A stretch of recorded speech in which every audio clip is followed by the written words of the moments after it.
Hey and welcome to episode 76 of the Brewgooders League of Beer and Comics. Forgot the name of our podcast there. Here's Colin looking really dapper in his uncharacteristic t-shirt. It was a present. We're going to talk our normal beer comics, and as you can see from our wee graphic at the bottom, we're joined by our friend Amelie, who we've had on the podcast before. It feels like a lifetime ago, but it was really just kind of before COVID, when we were kind of strictly audio, I think. But obviously, she's a lady I've always wanted to bring back on because the stuff she does for beer in Scotland and the world now, I suppose, is absolutely incredible. So we're going to bring her on just now, and then later on we're going to blather about all our other beer stuff and that as well. So, okay, awesome. Here she is. Hi guys. Yeah, I put you in the middle. That felt like a better intro in my head than it actually was. I'm sorry. It was a really good intro. I'm blushing, definitely. We had our friends from our podcast, the USOC Chronicles, on a couple weeks ago, and they're amazing. Tom, he does these he used to ring announce for like boxing and wrestling companies, so he's got these like total like ladies and gentlemen, and I'm like, it just always puts me to. I'm just like, hi, this is our friend. How are you? I'm good. Yeah, I mean, considering everything, but yeah. So, for those that aren't cool and don't know who you are already, do you want to give us a wee introduction? Yeah. So I'm working. I'm working as freelancer in the beer industry for different beer business, for brewery, for a beer hub. But I also founded 3 years ago now, almost 3 years ago, the women beer group called Beers Without Beards. So it's a group that I founded in Edinburgh. So most of our meetup are set up in Edinburgh. No, they're mostly remote, but initially it's an Edinburgh group, and also last year, a bit more than a year ago, I created also the Women in Beer Festival. So it's a beer festival basically aimed to celebrate women who work in the beer industry and to just show a bit of their work, show that they're here, they're working in the industry, they're like quite a lot now. People usually don't know there's that many women working behind the scene in the brewing industry. So that's our goal with the festival. So just like to show people that there's a lot of women. This beer is not only like a guy drink. A lot of women work in the industry, and also maybe create role model for people that would like to start working with us in that industry. That is absolutely amazing. And yeah. So that's absolutely incredible. I'm kind of you've kind of alluded to it there. Obviously, you've gone into creating Beers Without Beards for a purpose. Where did that idea come from? Why did you feel that equal representation needed to come? Let's say that it's been quite a long time now that I've been working in the industry. At the beginning in France, and after in Scotland. But when I started in France, I had a beer shop with my ex-husband. So we created that beer shop in Paris. And there was always some people coming into the shop and see me. I was the only one in the shop at that time, for example, and just asking for the men, asking for advice, but not by me, but by men. Because they were just looking past you. Yeah, just suppose that I don't know anything about beer, because obviously I'm a woman, so I don't drink beer. But so it was a bit definitely a bit frustrating. And when I moved to Scotland, I saw that all the groups, the women beer group that had been created at that time, Ladies That Beer in Liverpool, the Crafty Beer Girl in London, the Hells Bells in Leeds, and I thought that was absolutely amazing. So I decided to create the Edinburgh one. Amazing. And what's the response been like since you did that in Edinburgh? Absolutely amazing. We are almost 400 people on the group now, so it's a lot of people.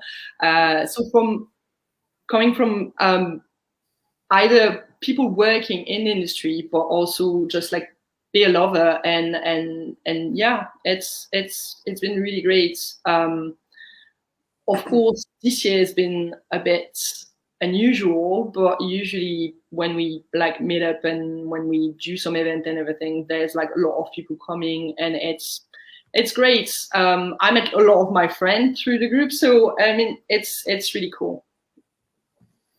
That sounds cool. So yeah, you're saying there like you've had to kind of change things quite drastically.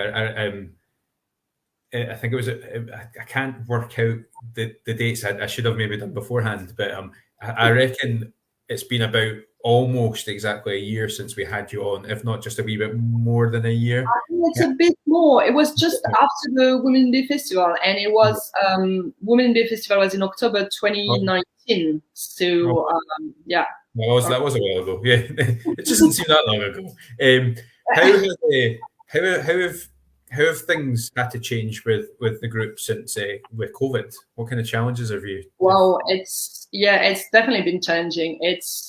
I mean, when we started 2020, we had like loads of like event planned through the years. It was absolutely insane because there's quite a lot of people wanted to host us and to brew beer with us, and so we had like quite a lot of plan, but we had to cancel everything. So it's been a bit frustrating at first, of course, and we didn't know what was going to happen. So do we just postpone things? We just like cancel everything. So I kept a few like emblematic events through the year, our birthday in May, and our Christmas party, but I had to cancel everything else. I had to cancel the Women Beer Festival as well. So it wasn't, yeah. And I didn't feel right to do like an online thing in 2020. It's probably something that I'm gonna think of in 2021, definitely more. I know that I've been like a bit scared with all the online and Zoom call and blah blah blah. So I didn't organize many gathering online. But yeah, I think we know a bit used to. So I kind of can jump into that now. Do a bit more events online. So yeah, it was quite daunting. Sorry, no, go for it, Colin. I thought even when we are able to do live, face-to-face events, I think quite a large number of people are still going to be a bit cautious. You know, we've been kind of stuck indoors for all this time, and and also, I mean,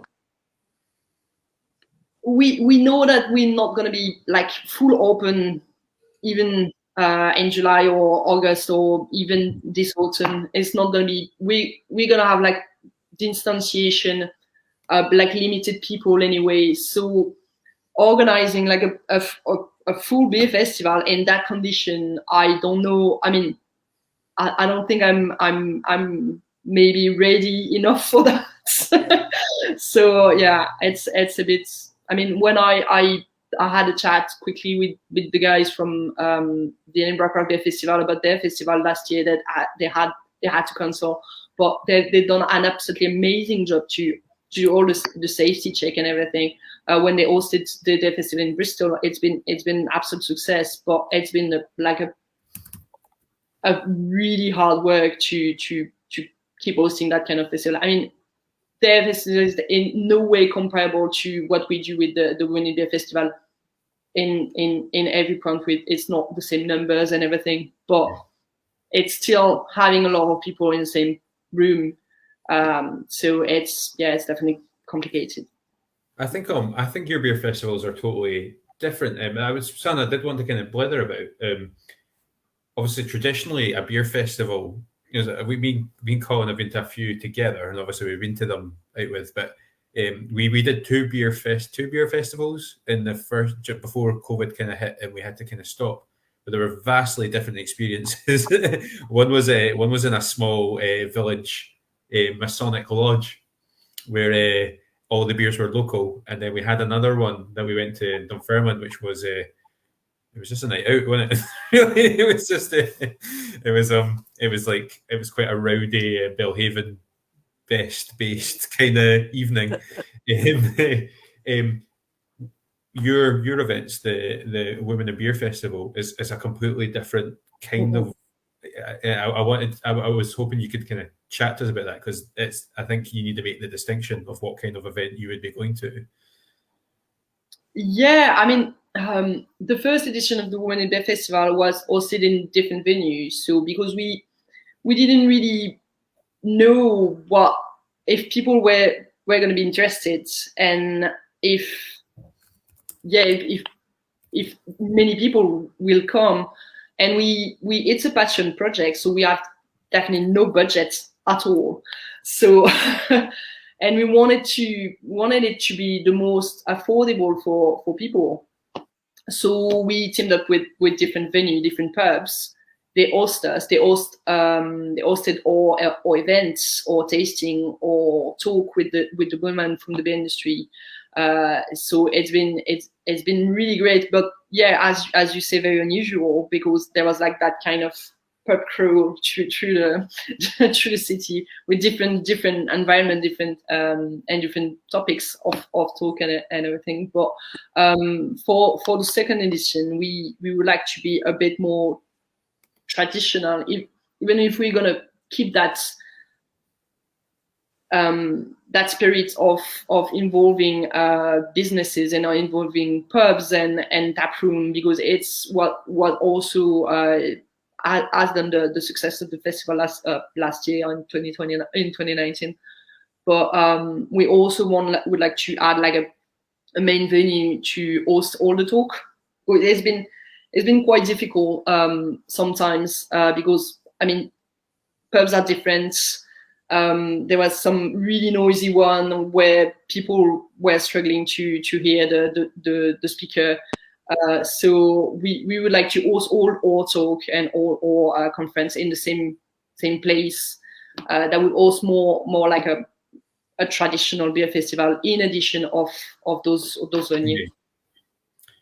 It's funny you say that about like venues being really, really loud. We did an Edinburgh-based podcast right near the start of when we started doing this. We had to do all our. The idea was that we met in a pub with different comic creators and had a discussion, and poor Colin had to do all his recording for the actual podcast outside because the venue was so loud. That was actually, and I found a nice wee segue. Actually, it was a cross borders tactical we were at actually, and I know you've worked with them in the past, haven't you, as well? We organized some event with them. Yeah, we've done it. The last collab we've done was with them as well. Yeah, the last beer we brew was at Cross Border. So what's that like then? What's it like to brew like with an already established brewery? It's great. I mean, it's always different. A brew day is always an amazing day, but it's definitely, it's always different. I mean, brewing at Cross Border has been completely different than when we brew at Cloudwater, for example. The brew kit's not the same. So. Yeah. But yeah, it's always an amazing experience, and it's just like, I don't know, feeling things, smelling, just like, the heat and everything. It's great, and we usually drink beer during the day, so that's When I met some of the Cross Borders guys, what struck me about them was they all seemed quite young, and I think the demographic of people that are not just consuming beer but actually making it, microbrewing, home brewing, has changed massively over.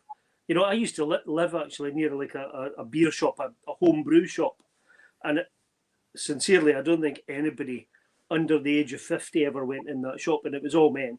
But that seems to have changed massively. I mean, obviously, there are a number of women working in microbreweries, right up to full scale breweries now. But the age group just seems to have plummeted to people in their 20s and 30s, where it was never that before. Yeah, I think the what we call the craft beer revolution that happened like probably 7 years ago in the UK, a bit later in France, but has done a lot to cause that age to plummet definitely. I think more young people has been just interested to discover new style, new taste of beer, and when you see the branding and when you see the fact that it's the can, it's the image, it's definitely more young than it used to be before, definitely. Yeah, that's something. Right, you go into a beer shop and you're just you see all these amazing labels on the cans and the bottles, and that catches your attention. Whereas beer in the past, it was a fairly plain label on a bottle or a can, or even worse in Scotland, having scantily clad women on the beer cans, and back in the sort of 1970s. I mean, not only in Scotland, everywhere. Maybe, yeah. I think you're totally right there, and I don't know. It's in front of you when you were saying that, Colin, about the colours and the label, and obviously as well, I'm listening about the colour and the label and the branding. I think it's a huge part of it, and obviously our sort of the idea of this podcast coming together came from the fact that the Caledonian Craft Beer Merchant opened a couple doors down from Little Shop of Heroes. But for me personally, there is that one of the things that I'm missing massively because of kind of the lockdown situations that we find ourselves in, is that weekend walk that I would take with my children into the comic shop and then into beer shop, and like I would generally have my 5-year-old pick the beers based on colour. And I owe him Tiny Rebel, as a result. Tiny, who in my eyes are like, they've got that branding and that hit in that niche, and I think it's companies like Tiny Rebel in particular, I would imagine, are owed for that huge age drop. I think with the ice cream porters and the marshmallow. It's amazing. What else was I going to say to you? Ask you, because it's amazing that you've joined us. I was going to ask. It was kind of a generalized question about what advice and tips would you give to women when it comes to beer. I would actually want to talk about beer for a wee while, because actually you are a pro, right? I was going to ask you what advice you would give to women, but actually I think that was me being a bit like tired about an hour ago, and thinking when I was typing up the questions, I was like, actually, what advice would you give to women, men, or anyone about beer? Like somebody just comes to you as a pro and is like, right, show me beer. What's your go-tos? And wow. Wow, that's a difficult question. I mean, depending on if the person already know beer about beer or it's absolutely newbie. But that's something that I used to do when I was working in a shop, is with someone that never or barely drank beer at all, is to ask them what they usually drink, and if they're more red wine or they're more white wine or gin tonic or like cocktail or juice or whatever. And there's always like a beer that kind of a bit close of that kind of taste. Yeah. So I mean, some white wine are very, very close from like some session IPA, a bit like citrusy or a bit dry, you're gonna have like the red wine that I was more advising, like for example, stouts or red ale or like winey, like some sort of winey, like barrique beer and stuff like that. But they always some to play on the similarity of the taste, and it's usually work. But that's quite funny because it's not playing on. There's like a lot of people playing on stereotypes, just like, oh, okay, it's a woman, so I'm gonna give her some like fruity beer or something like that. But sometimes they're like a massive red wine drinker, and they're gonna be huge fan of stout, and not at all like fruity beer, because too different in terms of taste, too sweet, too floral, and it's not gonna work at all. Have you got a beer with you now? What are you drinking right now? I'm drinking a table beer, and I'm drinking corporate tonight. I'm working for those guys, so nicely done. Yeah. I'm and table beer, the other style, is one of my favorite styles. So and this one is really really well made. So yeah, I'm drinking that quite often at the moment. Can you define a table beer for me? Because I'm a beer 52 subscriber, and I don't know if that's a swear word when you're talking to somebody that actually works in the industry or not. But Beer 52 had a number of table beers in their box this month. Sorry, what is the table beer like? I mean, it's a traditional style from north of France and Belgium. So it's usually like a very sessionable beer, so very very light, very easy. That used to be beer drank during like the dinner or the supper. So it's something very drinkable, very very easy to drink. Yeah, very low alcohol. Mm-hmm. I was to say that I think the two I got were both 2.8, I think, so percent ABV. So that's kind of makes sense what you're saying. So yeah, Campervan is who you're working with. Campervan, or have been working with Campervan for a while, haven't you? Yeah, I've been working with them for a year now. It's been February last year, so it's been just been a year. Well, I work for them, and I also have a couple of work freelance. So I work for Brewseye as well for the new beer app. Mm-hmm. Amazing. And how's that? That sounds quite exciting.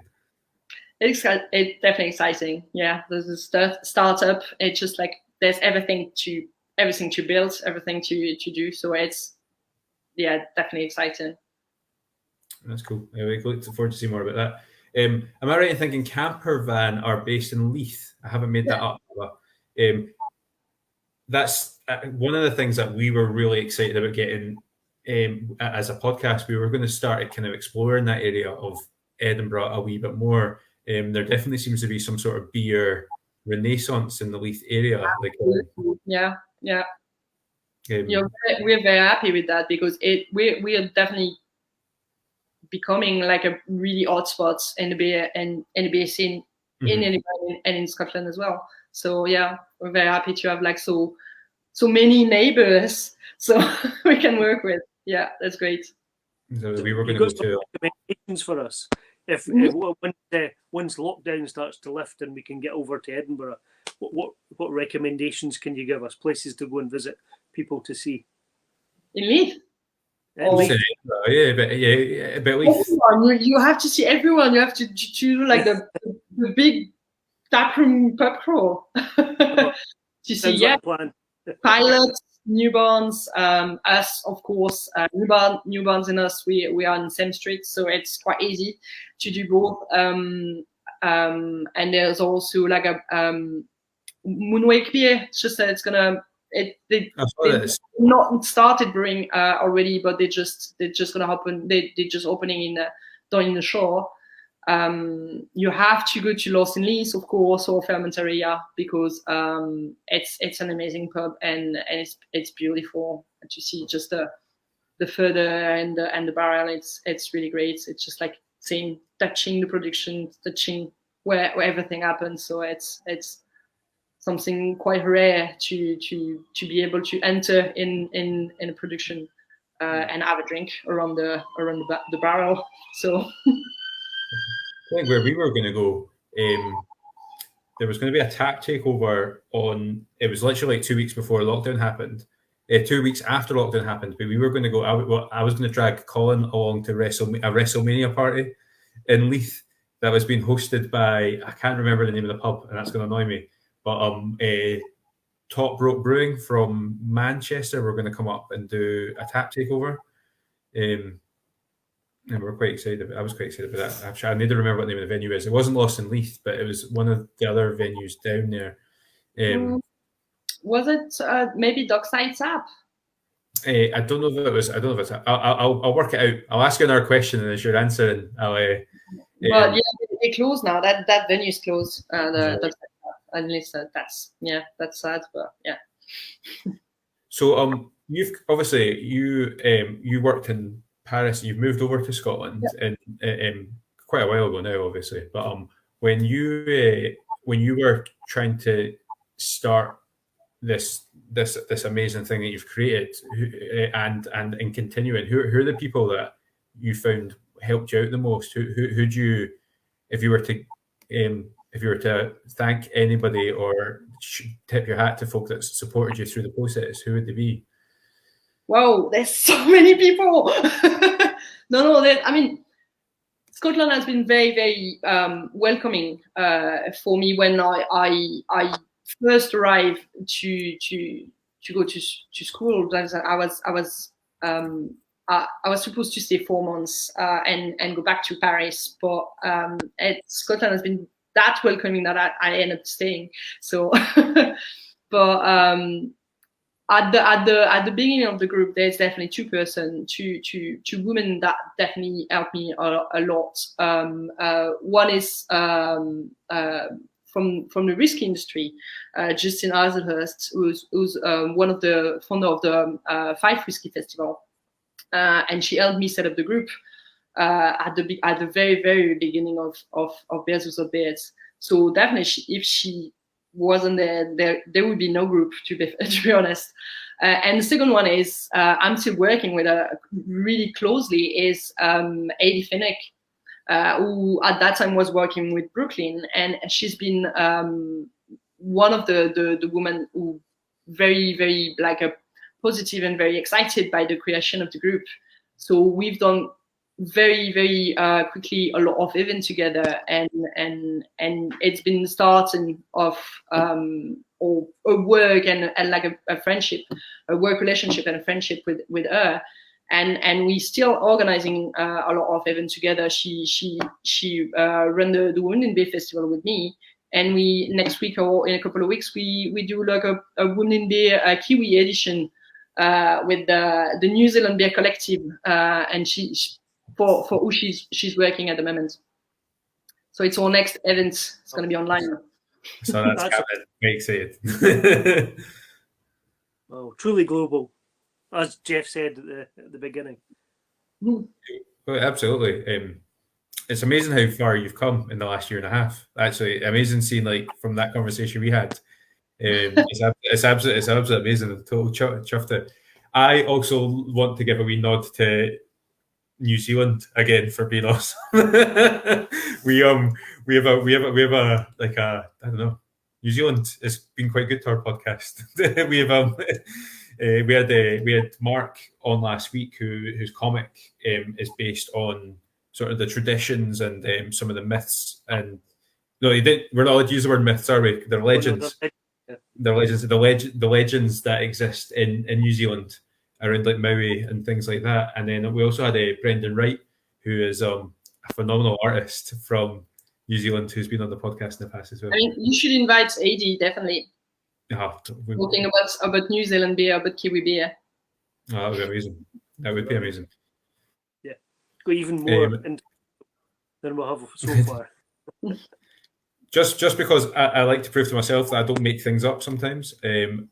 Here is the link to the the Top Rope Brewing tap takeover that we missed. So you can see it was cancelled. But it was at the Steel Coulson is where it was. Oh, There you go.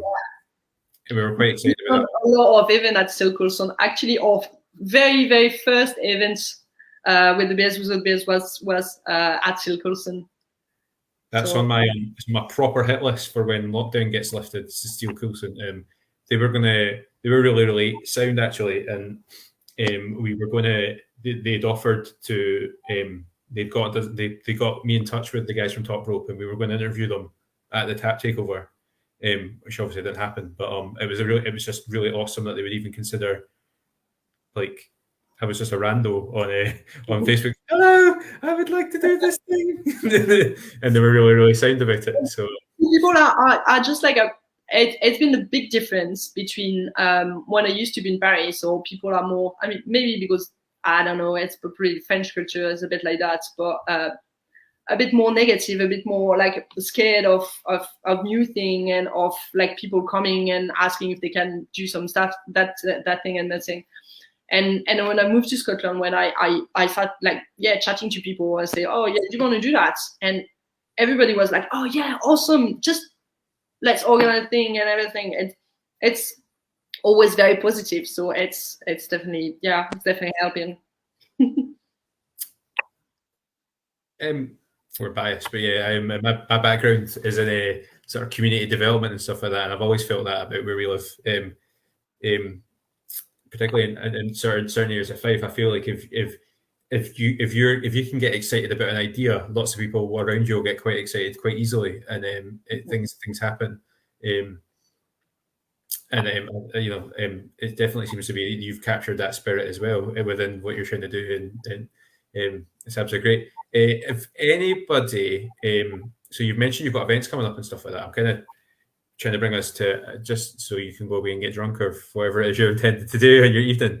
But if anybody wants to get in touch or wants to find out more about Beers Without Beards or follow social media and all that stuff, we have all the we are on Facebook, on Twitter, on Instagram. We have also a website, www.beerswithoutbeards.com. So people can drop me a message through the website or like even on social media. And also we have the private group, just only for the members. So if you're a woman and you want to join us and you want to come to our events, just join the group, join the private group. Awesome. Great stuff. Do you want to stick with us? I think we're going to talk comics for a wee while while we wait for Andrew. I don't know if you want to just... yeah, definitely. Why not? I'm interested. Well, you know what? Quite often on this show, we do talk about the parallels between the comic industry and the beer industry, because like there's lots of kind of small microbreweries and home breweries kind of popping up all over the place. The small press comics, independent comics industry is a big thing in Scotland as well as kind of around the world as well, and it's kind of taken off over the same sort of period as kind of craft beer has taken off. Absolutely.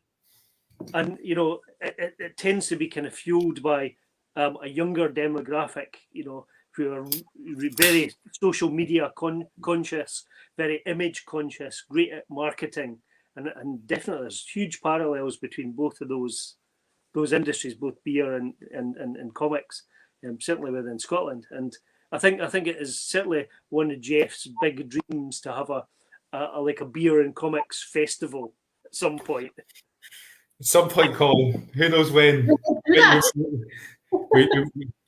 Colin's. I think Colin's trying to tease me a wee bit. We might have an announcement about something like that in the next couple of days. He doesn't tell me anything. I tell you loads. Can I quote you? I threw a bunch of stuff at Colin on Tuesday. I had this idea, and it's grown arms and legs quite rapidly. And I said to Colin, "What do you think?" And this is people like peering behind the veil of me and Colin's blethers on Facebook. But I was like, "What do you think?" And he was like, "You're going to have to explain it to me later on, but but it sounds like you kind of know what you're doing." So that's fine. It's okay. if it fails or if it doesn't look like it's working, I can just message you, Amelie, and find out this isn't working. Before we move on to comic chat properly, and we're still chatting about beer, I've totally fallen in love with stout, chocolatey kind of stouties recently, and I don't know why, but I had a really really awesome. I had a vanilla stout the other day. I'll need to remember who does it. But I grabbed a couple of these from Asda. There was only a few left, but it's a Harbour, who the Hollow Days Hazelnut Stout. It's Yeah, sounds delicious. It's just really good. It just smells really nice. It's great. Are you on a second beer yet, Colin? No, I'm still on my. I'm not alone, lad. Yeah. Oh, Beer Brewing's beers have got kind of tie-ins with lyrics from songs.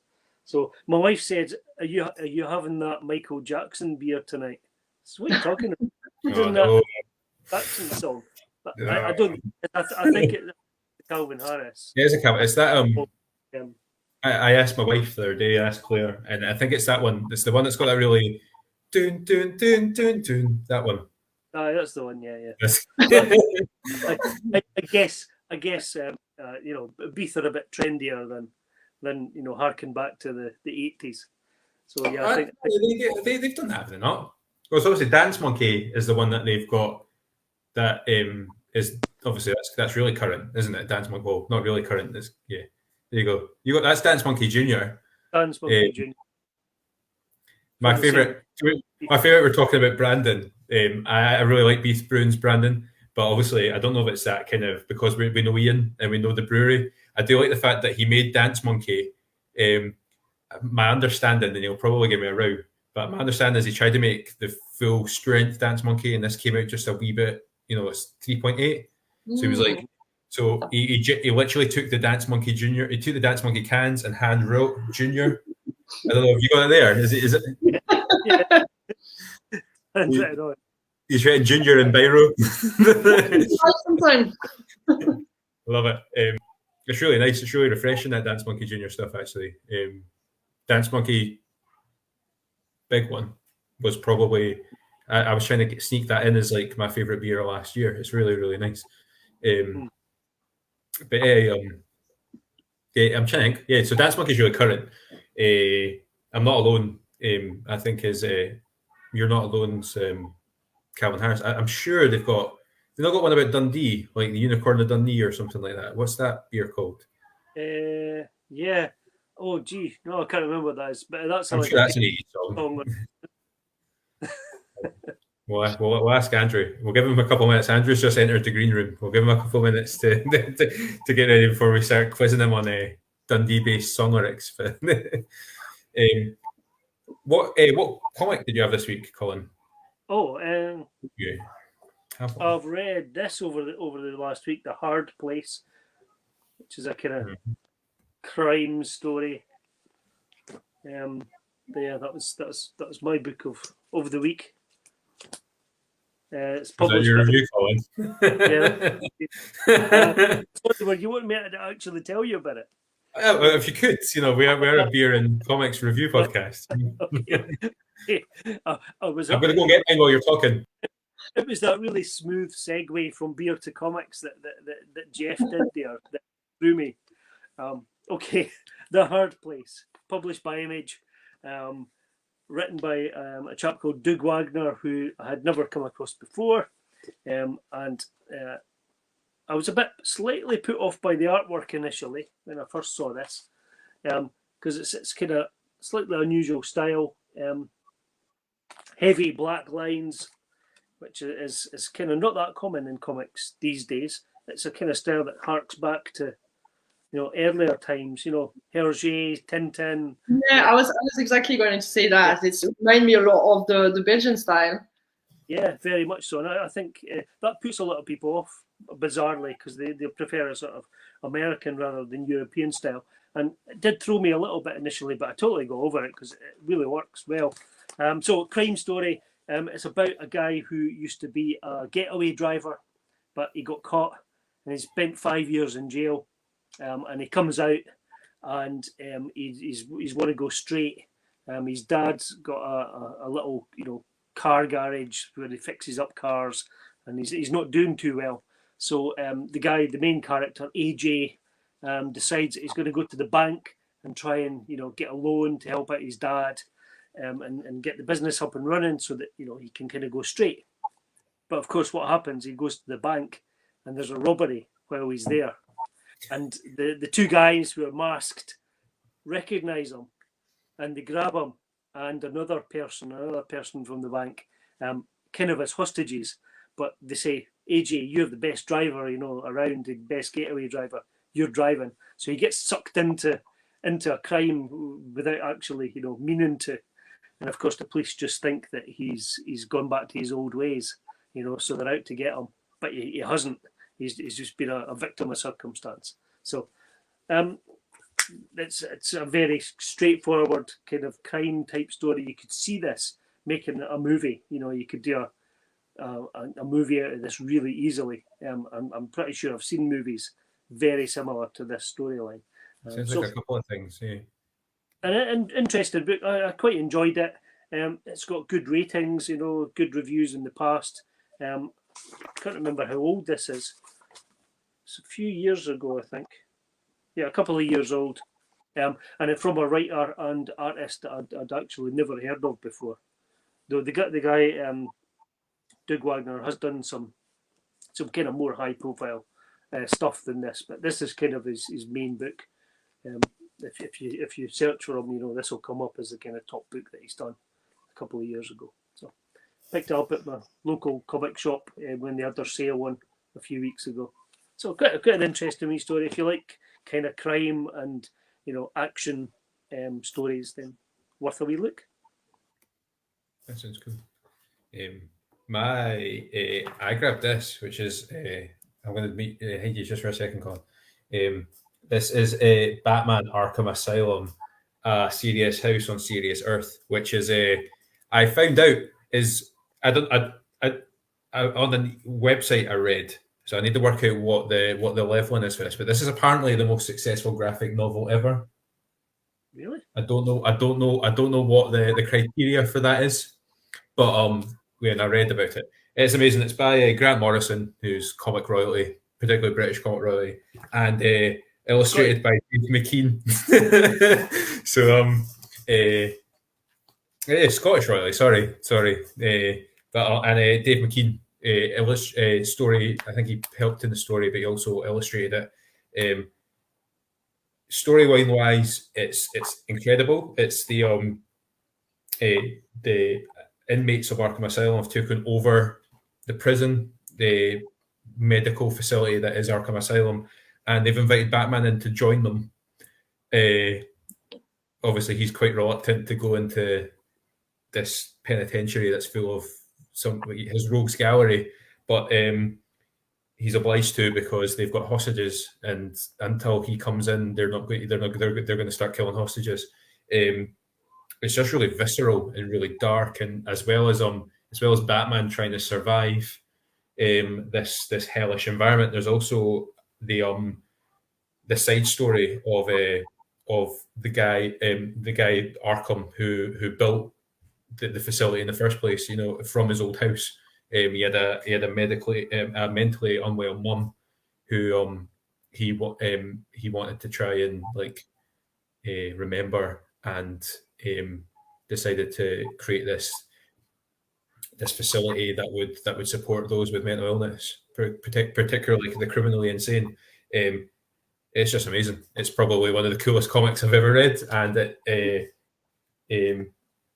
it's also visually one of the most stunning comics I've ever read. That's beautiful. Yeah, it's nuts. Some really incredible depictions, particularly Joker. The Joker in this is quite it's unlike the Joker that you would normally see, and even Batman, is a very stylized Batman cowl with really long pointy ears and stuff like that. Just amazing. Obviously, we know Grant Morrison's one of the best writers ever, and More than Dave McKean later. We'll bring in Andrew at this point because he's smiling as he's pouring his drink. So, how are you? Hi, I'm no bad, mate. No bad. I just love that description of Grant Morrison as one of the greatest writers ever, which I've heard so many people say that. Usually Grant Morrison. Yeah, I think he's a great guy, very talented. But I think the best description I ever heard of him was Alan Moore once described him as a Scottish Alan Moore tribute act, and so surely, I would argue that he's possibly eclipsed Alan Moore in terms of what he's given to. No, do you know? I don't know. I don't think so. No, in terms of creativity, Grant Morrison is brilliant at taking characters that other people have created, like Batman, and doing absolutely seminal runs of them. But I would argue that Grant Morrison's never created anything on par with Watchmen or, From Hell or those sort of things, Alan Moore, or even Sandman or, even Garth Ennis's Preacher or The Boys or something like that. He's got the Invisibles, but apart from that, he's no got something he's created. But he's brilliant when he does other characters. He did one called Seven Soldiers of Victory, where he took 7 different characters, pulp characters, over 12 issues, and told the story of them, and they came together in about the last 3 pages of the last episode. So you had to kind of spend 12 issues wondering why you were telling these 12 different stories. Yeah. But he thingied them all together at the end. He's a genius storyteller. He is. It's funny when since you said that about him writing other folk better. I jumped on the Google. I really like his Superman run. Was it Superman? Did he do Yeah, he did the All-Star. Was he All-Star Superman? All-Star Superman, yeah, All-Star Superman. Which again was like a sort of not quite a retelling of the Superman sort of origin and death stories. So yeah, that was phenomenal artwork on that one as well. That was beautiful. I don't enjoy Superman all that much, to be honest. He's probably my least favorite superhero. But I really liked All-Star Superman. Sorry. I really enjoyed All-Star Superman, and then there was a series I read a couple of years ago called Sideways, which was one of the after the Dark Knight Metal event, they tried to do this new generation of superheroes, and Sideways was probably him and the Silencer were the only two that really kind of got anywhere. Silencer ended up in Arrow, which was pretty cool. But Sideways, there was a really interesting issue of Sideways where it went all kind of multiversal, and it was All-Star Superman that came and helped him, and but he was from the main DC universe is it Earth Prime or whatever it's called, or Earth One, or I'm trying to whatever one that most of the comics are based in. He was from that universe, and then it was All-Star Superman that helped him with a mission, which was really cool because he had I love that. For anyone that's not read All-Star Superman, he wears jeans and he's got boots, and he's just and his Superman t-shirt's more like a t-shirt. It's just a really cool depiction of the character. He's just a big bulky farm boy sort of style Superman, wasn't he? So that was pretty smart. And that was the whole thing, was that Superman was helping him, but it wasn't the Superman he knew, and it was all just kind of odd for him, which I thought was quite smart. Amelie, they completely lose me when they start talking about superheroes. So I thought, just to bring you back into the conversation, do you read Ferment magazine at all? Yeah.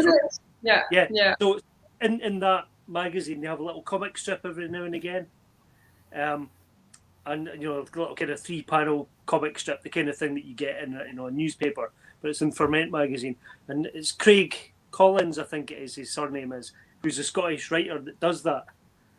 Might be somebody you might want to get along to, one of your events in the future, because he clearly knows a bit about beer as well as comics. So, Jeff, if we do that festival, there's somebody. He's probably a better advocate for beer and comics. Your festival, but yeah, why not? do a joint beer and comics festival. I mean, it's my two absolute favourite things in the world. All right. And you guys as well. I know you guys do a podcast about it, you know. So we'll get there. What's new in comics world for you, Andrew? This week's not been great due to bad weather in North America, and obviously bad weather in this country as well. Hardly any comics came through this week, so I got about 6 issues in my order this week, which is normally a couple of hundred. So and the ones which did come in are DC Comics, second issues or third issues of runs. So there's nothing really new that I've got to talk about this week. So I'm similar to things. I'm sort of reading some slightly older stuff at the moment. I picked up these special edition X-Men Grand Design. Beautiful big books. You kind of see this, but when Professor X and that come to scale, that's a normal sized hardback. They're absolutely massive. And yeah, it was like a reimagining, not reimagining.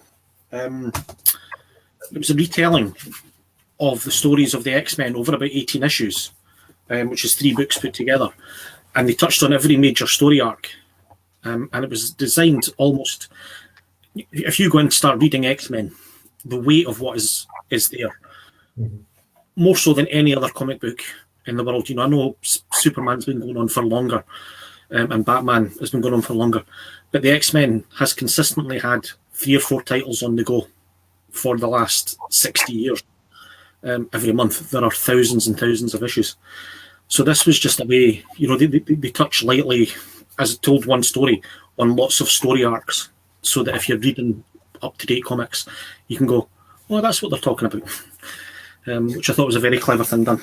And the art style was a very traditional, get up here, very traditional 60s sort of art style. So beautifully drawn, beautifully. Let me get back up here so that you can see.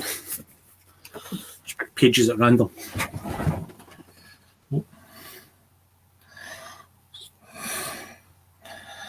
I like those original X-Men suits. Old style look with the little dots for the colouring. Yes, that's aye. They used to colour comics. You're in comics, Colin, so you'll know more about this than me. They used to colour comics on clear plastic sheets, and they would colour the 3 of them separately. And it was just when you put the 3 of them together that this would sort of take a picture as a full colour comic. And sometimes they were misaligned and you ended up with different ones. I've never actually really understood why they did it that 3 colour way. I'm sure, again, Colin. Yeah. Just the printing process time, but it's interesting that quite recently it's been a bit of a trend to kind of create comics that look a bit like that, to take that look of the sort of 60s and bring it back. And I have to say I've been guilty of that myself. Well, you did it for your comic scene one, didn't you? I did it with the Captain Commando one. Yeah, which was partly in colour, and I also used the screen printing dots for the story for Blazer, but then that's meant to be a 70s retro comic, so it's keeping with the time. I mean, it looks very good. There's this, tendence towards super realism and so much colour in comics these days. If you look at a modern comic, digitally coloured, you get so much detail and things like this. This is a cyberpunk comic, but because they're digitally coloured, you can have thousands of different colours. It would take somebody working with pens and pencils and stuff like that days to do a single panel, whereas now you kind of knock them out a bit easier. I really like the old X-Men comics. I always remember when the 90s movie came out. It was in 90 or 2000, the first X-Men film. About then, yeah. And then they when they had the suits, and there was the running joke about because they were all wearing the big leather suits, and then Wolverine puts the thing through his claw and he goes, "Do you actually go around in these things?" And they're like, "Oh, what would you prefer, yellow spandex?" And it was always supposed to have a nod to. What I really liked about First Class, and that I know First Class was really good, and Days of Future Past was also really good, and then it got a bit rubbish. But I liked in First Class how they went back to the yellow colour scheme. And even in the Dark Phoenix one in particular, just when you were holding that page up, I really like the old X-Men comics where they had like the yellow like shoulder panel bit that came down like that. Yeah, it was it was a blue and yellow. It was blue with a yellow sort of thing, and yeah, First Class they all wore the same uniform, and that was correct for the original X-Men, and it was I really like that. it was when giant sized X-Men came along, and they sort of relaunched it that every character ended up with their own, their own color scheme, their own color. Yeah. Although they did relaunch as X-Force.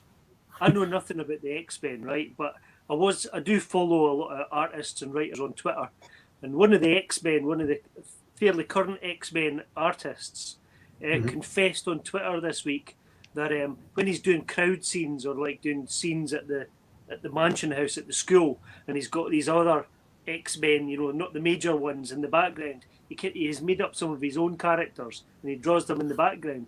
And he confessed that one of them is a character called Soft Serve because they poop ice cream. Brilliant. He's never making an official page. Coming back to Grant Morrison, that sounds like the kind of thing he came up with. That just when he did Doom Patrol, that sounds like somebody that would just come out of his run. Fair again, Doom Patrol. Again, go back to what I say. None of those characters he created. Really, I don't think. Oh, no, I think the street was his. Was the street not him? Possibly tough to look. But Doom Patrol as a comic is absolutely phenomenal. There's a humour in Grant Morrison's work that you sometimes didn't find elsewhere, and Doom Patrol absolutely nailed it. I remember always trying to explain Robbie Road to folk, or Robbie the Road to folk, like as a character. So for Amelie, this is an example. There's a character in Doom Patrol, which is now a successful TV series, or quite successful TV series. But in the comic, there was a character called Robbie the Road who was a sentient street. No, it wasn't Robbie. Robbie Road is a place in Dunfermline. Oh yeah, okay. What was the street called in Danny, is it not Danny? It was Danny Street. It was Danny Street. Sorry, Robbie Roads are really that's not far from you, is it, Colin? Robertson Road. We all call it Dunfermline ice cream. But hey, there has been occasions when I've been coming home from the pub and I have believed that street has spoken to me. Jumped out. I apologise, Danny the street.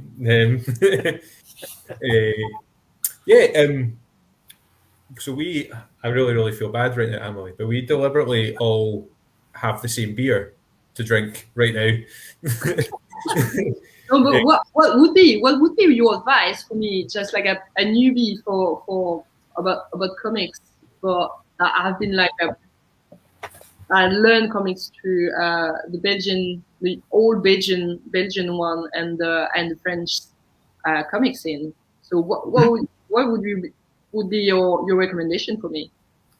Do you like the Belgian comics? Is that like Mobius or? I used to read that when I was a kid, and I'm a massive fan of the kind of new generation of the French scene, or like Marnie Larsenet or that kind of designer. Okay. Look, comics wise, if you want to read an actual original French, there's a movie recently, or a movie a few years ago, and a TV show now called Snowpiercer, which is based on a French language comic, and it's very, very good. So, to give you a recommendation for something so that you're starting in your own language, Snowpiercer would be an excellent place to start. I can read English, so that's fine. You read English, okay. It depends if you're looking for classics or something which is running now. Are you into science fiction? Are you into superheroes? Are you into fantasy? I love fantasy and superhero. So okay. Where would you start? Because when people come in and say, "Where would you start?" and I always say the same thing. Didn't follow a character. We'll let you do it because this is yours. You just for a living, man. Yeah, no. Don't follow a character. Follow a writer. You find a good writer will write good stories, no matter what character they're writing for. Whereas if you follow a character, sometimes the stories aren't so great. Oh yeah, I love them. Yeah, Gencal is good. Gerard Way does one called the Umbrella Academy. Oh yeah, I saw that. Again, excellent. There's only been about 18 issues so far, so it's very, very accessible.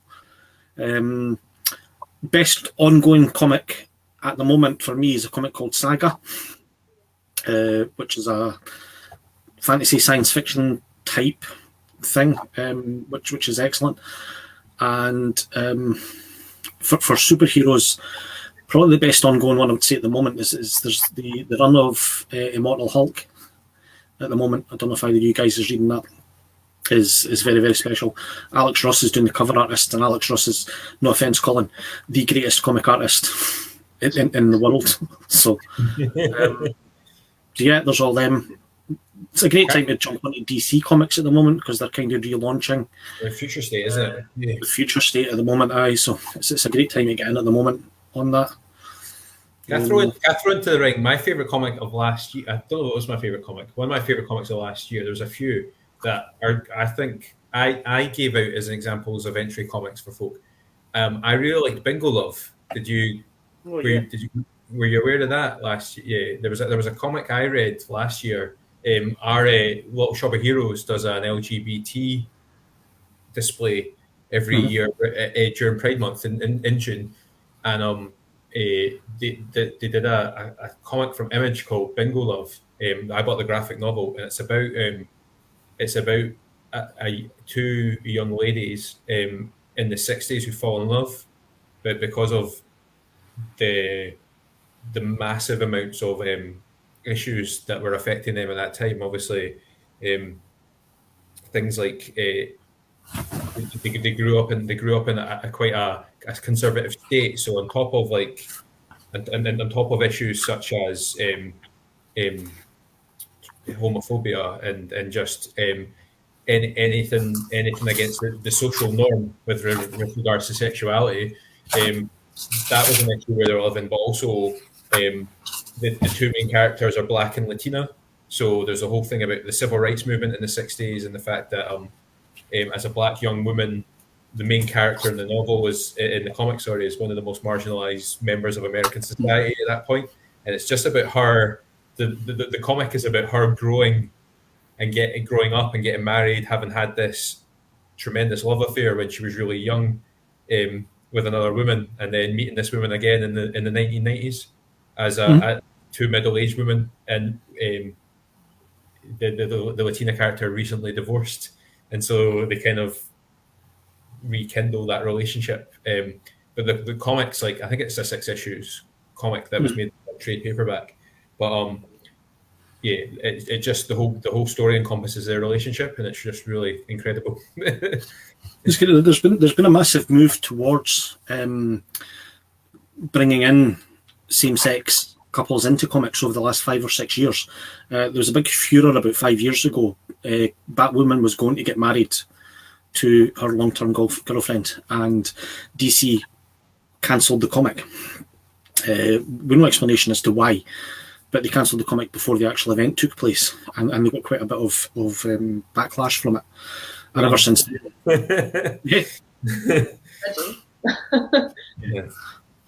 so yes, ever since then, there's been a massive move towards it, and now you've got mainstream characters in comics coming out as gay, Iceman and things like that, and then other characters are getting married and things like this. So I think comics, and not just for sexuality, for everything, comics are being seen to become more inclusive.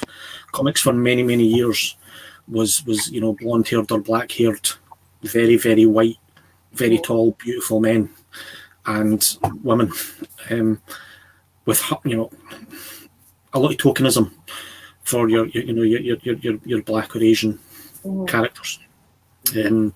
That's becoming a thing of the past now, and it's for the better. We talked about this when we had the USOC Chronicle guys in, about how this much needed drive towards equality and a more equal representation of all humans is amazing. But it's there's also that kind of that annoying thing that we've had to do that because the representation hasn't been equal before. which is obviously a big part of why you do what you do as well, Emily. Like that. Yeah, and it reminds me like I don't know if you've been following that a bit of scandal that happened a couple of years ago in Angoulême at the comic festival in France, like very famous international comic festival in Angoulême, where every year there was only male like author that was getting awards and never women, and there was a lot of women doing comics and writing and drawing and everything, but none of them receiving nothing through the years. So it's been a bit of a scandal a couple of years ago.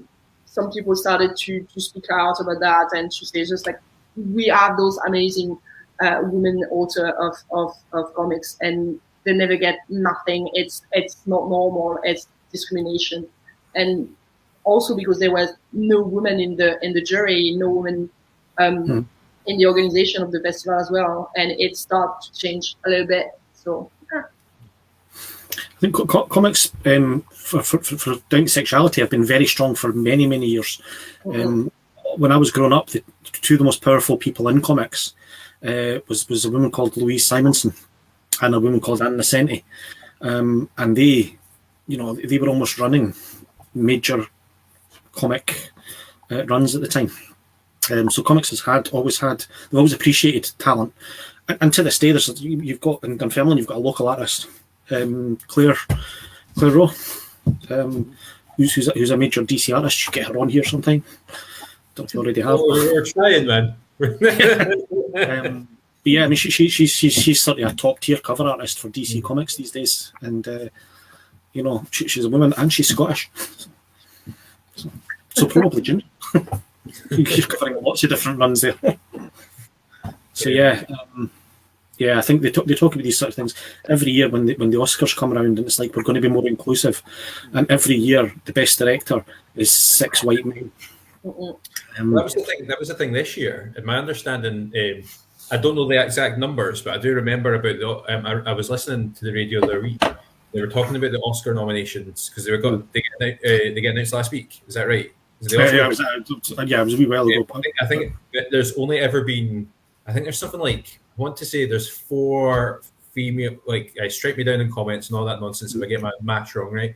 But there's like 4 women in the best director category this year, which brings the total number of women that have ever been nominated to something like 11. That's a horrendous statistic. I think you only ever had one female winner for best director, I believe. Again, strike me down if I'm wrong, but Catherine Bigelow. But yeah, I think they looked at it last year, and it was the whitest, malest group of nominees ever. It's horrendous. Right, well, we'd have a quick chat about beer, and then while we're chatting about beer, I'm going to change the banner. I think more for Amelie's benefit as well, because she's only seen the first 3 episodes of WandaVision, but I think there needs to be. I've changed to this banner, so we're breaking news. Mark Amelie was a big stinky WandaVision spoiler. I think he was he off. Were we off camera last week? We were off camera, but. You got to think he's in the industry. He knew something. If you're watching, Mark, I don't know if he's watching, but I also misspelled his name, so I'm going to have to change that.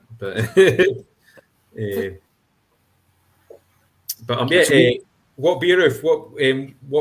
Colin sent you beer last week, didn't he? Come down. Yes. Well, I thought we were all going to drink this one. Big one. All right. Okay.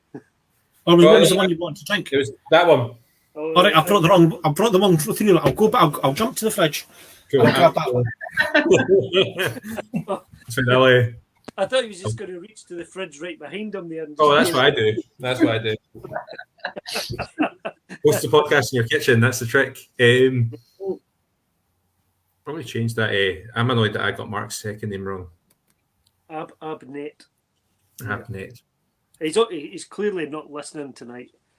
Normally he would be. He was straight on there. And he'd probably be giving us spoilers for tomorrow's WandaVision as well. I'm glad you did, like, because actually that was we talked about it. That what's her name, Elizabeth Olsen, the lady that plays Wanda, had been hinting that something massive was going to happen. So we were guessing about what that big massive thing was going to be, and then Mark, the big stinky WandaVision spoiler, jumps in and goes, "Oh, it's probably going to be this," and he was bang on the money. And yeah, so I've got the beer. I'm kind of glad it wasn't this one. I wasn't sure that a 6.6% IPA was a red IPA was the right choice for a Thursday evening. That feels like a weekend drink. One of our favourite local breweries, Beef Brewing, have got this new small batch lager called I'm Not Alone. We're really, really lucky in Dunfermline that you can go to a number of corner shops in Dunfermline and they have it on the shelf.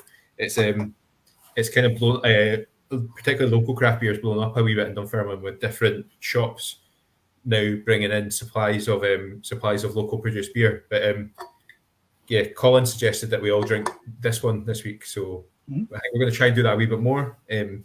So even suggest beer for other folk that may be watching or listening to try as well, and then take part in it. Once the shop in the Maygate's open, we can all arrange to go and pick up beer from the same place every week, and then we can do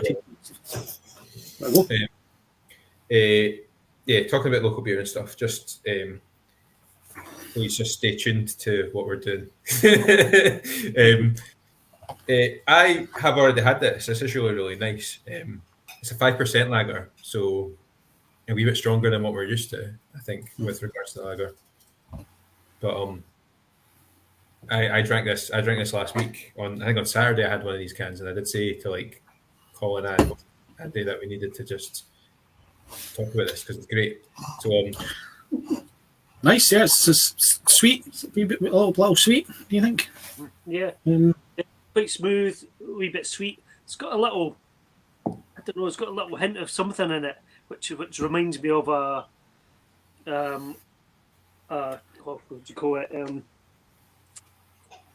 A blonde kind of beer, slightly florally kind of. I would just say like honey or something. Yeah, I think what makes it more like a blonde beer, I think, for me, is it's not overly fizzy. Mm-hmm. A lot of lagers, like mass-produced lagers, they substitute fizz for taste. Overly fizzy, yeah. Overly fizzy, yes. Overly fizzy. In the corner, just sitting drinking her beer. Foreign lagers. Talking about. Talk us through the drinking, Amelie. I'm going to try and bring you in at one point and actually talk us through. But we've all just poured this beer. Talk us through drinking it properly. Over what? Yeah. We're drinking exactly the same lager just now. Talk us through what we should be looking for. Oh, I don't know. I don't know that beer, so it would be difficult for me to tell you what to try, what to find. I don't know. To be honest, I'm not that qualified. No, I thought you were. I think Jeff says you're the beer sommelier. This one goes rather well with fish and game. That was a wee bit unkind of me. Sorry. I do remember that when me and Colin first started doing this, and I realised that we could probably blether quite well. I mean, it's almost 2 years that we've been doing the podcast now, but I remember we could quite easily blether about comics, but we weren't proper beer aficionados. So I remember spending quite a lot of time on Google, just Googling like what you should be looking for when you drink a beer in terms like as a but we don't do that on the podcast anymore, do we? We just like, it's all right. I prepare. I've sampled a couple of decent beers this week, and I prepared notes and everything. And Sierra Nevada is one of my favorite beer. It's Sierra Nevada is worldwide. You can find it almost anywhere. You go into the smallest bar in the smallest town in the world, and you can usually find that. It's a grand beer. Yeah, wheat beer not so much. A wee bit sweet. They put coriander in it for some reason. I'm honestly not sure. But that was the two I was going to recommend this week. But Yeah, Sierra Nevada. Coriander in beer. You're the second person in about a month that we've had on the show, Andrew, who has been like, "Why the hell is there coriander in my beer?" But I really like it as an ingredient. I just orange peel and coriander is, and that's not like my palate going orange peel and coriander. I checked online to see what it was giving it that kind of unique taste. I'm not a massive fan of coriander, so it's a bit controversial, coriander, definitely. Yeah. That's probably. I don't mind a wheat beer. I like a wheat beer. I find them very refreshing. It's like pineapple and pizza. It's going to split. Exactly. Don't start. It's quality. Oh, this is again going completely aside. Did we see the Twitter furor that erupted yesterday over the beans and Weetabix? Did you see this? Eh? Yeah, I seen it. So many big companies responded. It was absolutely amazing. It was on Twitter for a while. Absolutely crazy. Who would have beans on Weetabix? Just crazy. It's just amazing when the internet grabs, every so often something just grabs, like obviously our profile picture on our Facebook page is a Bernie Sanders with mittens, because that was just, can you remember that was everything for about a week? Who cares? Joe Biden was coming back to save the free world. we had an old man wearing mittens. It was quality. And that feels like that's very much this week's thing. It was like, we're all going to be like 2 years from now when it comes up on our Facebook feeds. Do you remember when we were doing that thing with beans? It was the size of the companies that responded. KFC responded, and Lidl responded, and everyone. Well, the NHS got involved. The NHS not come in and say, like, can we advise against this? Our hospitals are full enough as it is, or something like that. Yeah. I think countries that are responded as well. That's absolutely One which was like, was Israel responded. Mm-hmm. Did you see that one? No. With what they said something along the lines of, this is something which can unite all the Middle Eastern nations. And somebody responded to that with, so now we know where Israel draws the line. It's not genocide, it's beans on Weetabix. And I was like, when the joke backfires a wee bit. Yeah, it was. Israel spent the rest of the day wishing they hadn't got involved, I think. But I love what you're saying, that is that Israel is it's like a guy. It was the official Twitter of the Israeli government. It was all these official things that went. I think it was just like a temp one morning. It was the temp one morning who was like, "Oh, we need to get involved in this," and now they're all like, "He's lost his job," and they'll hate him because he's like. Probably, Has anybody got anything else they want to blather about before we start drawing the line? I don't want to talk about one division because somebody else will ruin it. Again, from a science fiction. The 3 episodes, so the 3 first episodes, I'm fine with that. If you're looking for things to watch and you've not watched it already, The Expanse just ended season 5. Probably the best science fiction TV show on TV at the moment.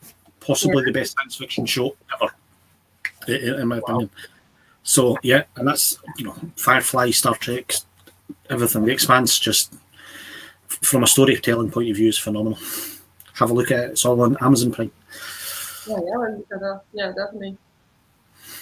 I don't know if it counts. Me and my wife have been watching The Great. I don't know if anybody else watches this program.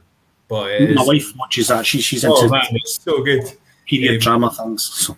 It's a period drama, right? But I'm trying. Let's see if I can. It would make a good comic book. So it's about the rise of Catherine the Great from being a noble woman who gets brought in to become the new empress of Russia. She basically gets brought in by the Russian emperor to be his wife, but obviously it's set in a period where she's essentially there to make his children and extend the line. And but it's Nicholas Hulett, is that how you say his name? The guy who he was Beast in the I think it is. Oh yeah, he was in like Skins obviously, and then he's Beast in the new run of X-Men films. He plays the Emperor, and he's absolutely incredible. Just a total playboy who has never been told no before.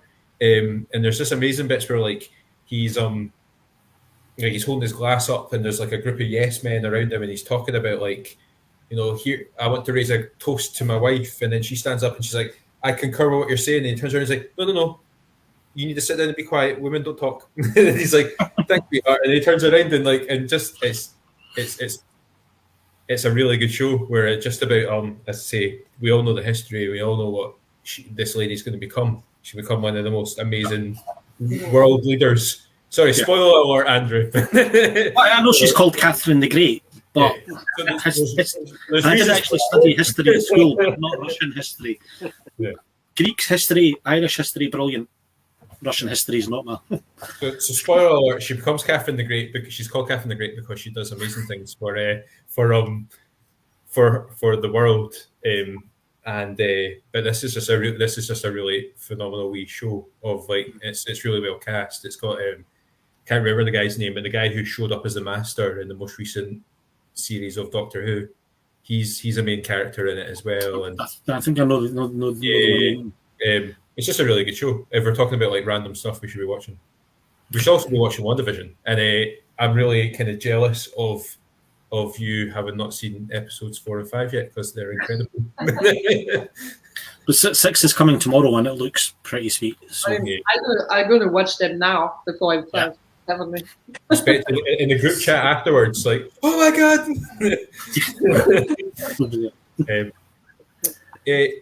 Has anyone else got anything they want to blare about? Colin, what are you watching? You watching anything exciting? I started watching a show called Good Girls, which I think is on Netflix.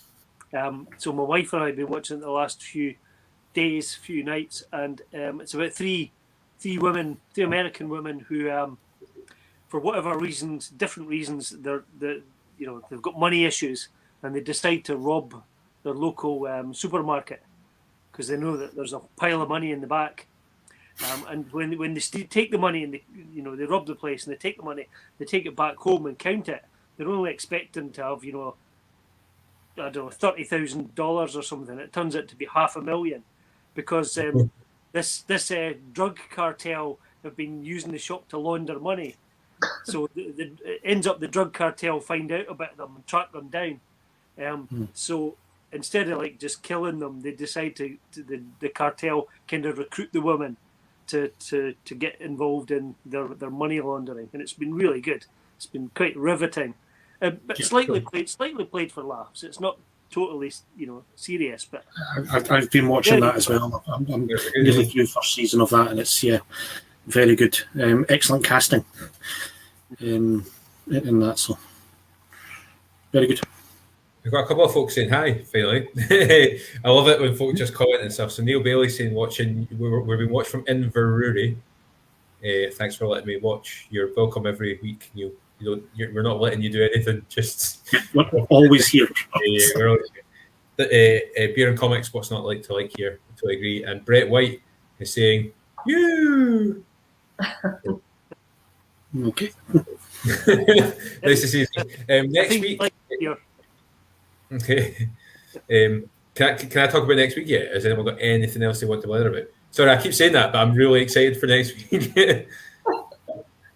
Over to Jeff, go on then. Neil's watching.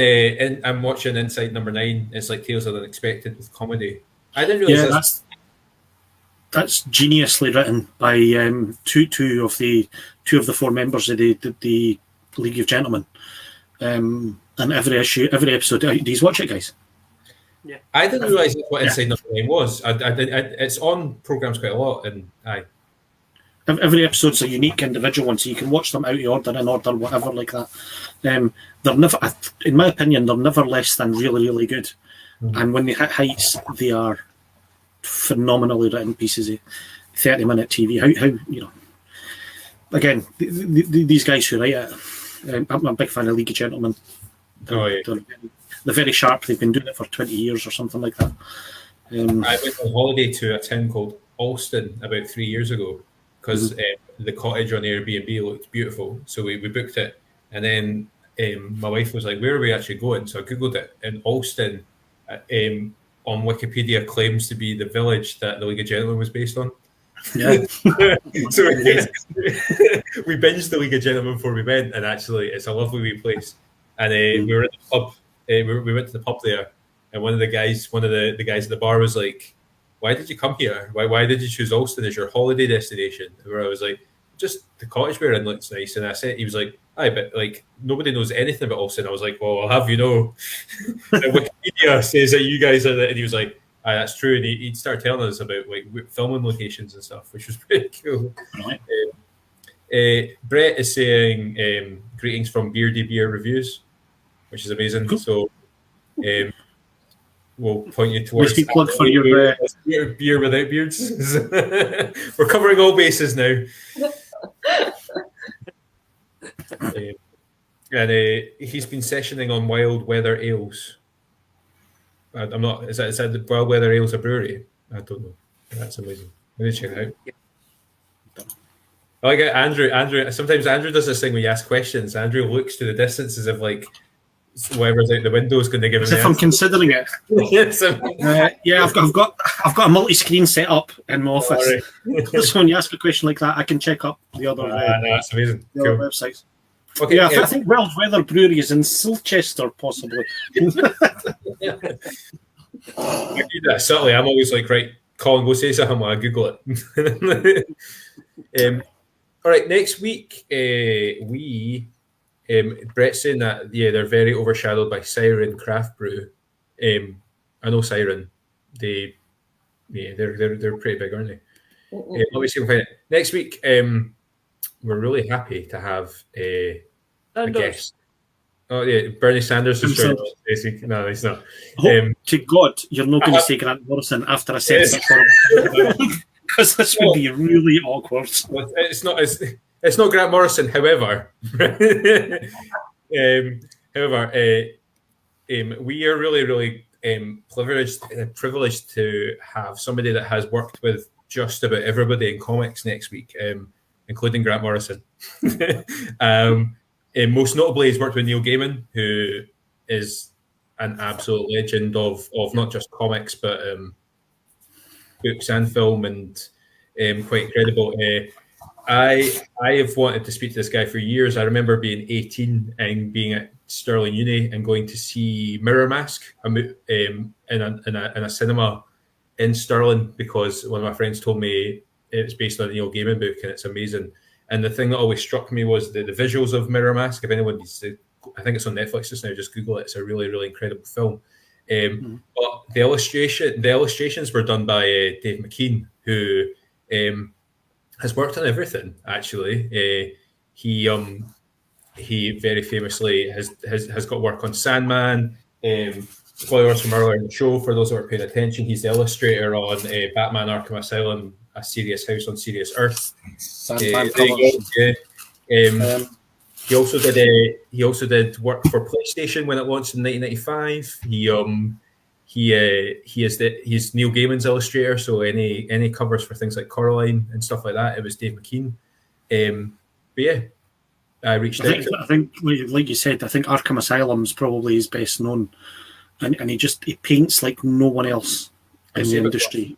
His work is so different from everyone else's at the time, so raw. It's a visual style like viscous almost. It's hard to describe if you've not seen it. Here we go. It's hot, and he's also done. He's done covers for loads of Hellblazer and things like that. Also done loads of comic. He's done work for the Rolling Stones. He's done work for there's a Counting Crows cover that is his. Tori Amos. Just some really. Hi, we're really excited to have Dave's going to join us next week. Yeah. He has to do a beer label now. To get the full set. Yeah. I think if he said he was going to, I think folk would just jump at the chance. You would have breweries lining up to get him to do something for them. But we'll twist his arm next week. Yeah, brew good or beer. We'll make our own. Yeah, that's very, very exciting to hear that. That's Yeah, so please join us next week if you want to.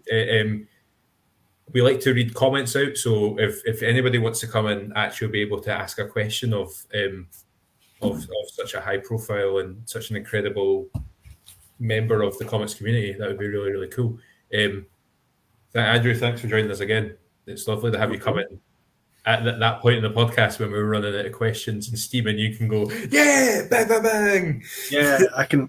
Let's see. I surround myself with comics and books and things like that. So I've usually got something that I can speak about, and beers. So, Amelie, thanks again for just being and coming on. And I learned a lot of things. So my reading list now. Okay. Well, I look forward to seeing you at a beer festival and when the world's a bit less crazy. When is the next event that you guys are running, Amelie? In a couple of weeks, the New Zealand the Women in Beer Kiwi edition, and we're doing like a brew day, a remote brew day for International Women Day with 71 Brewing in Dundee.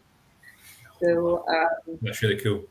It's gonna be it's gonna be remote, but it's fun anyway. We love 71 Brewing as well. That's really exciting. Awesome, cool.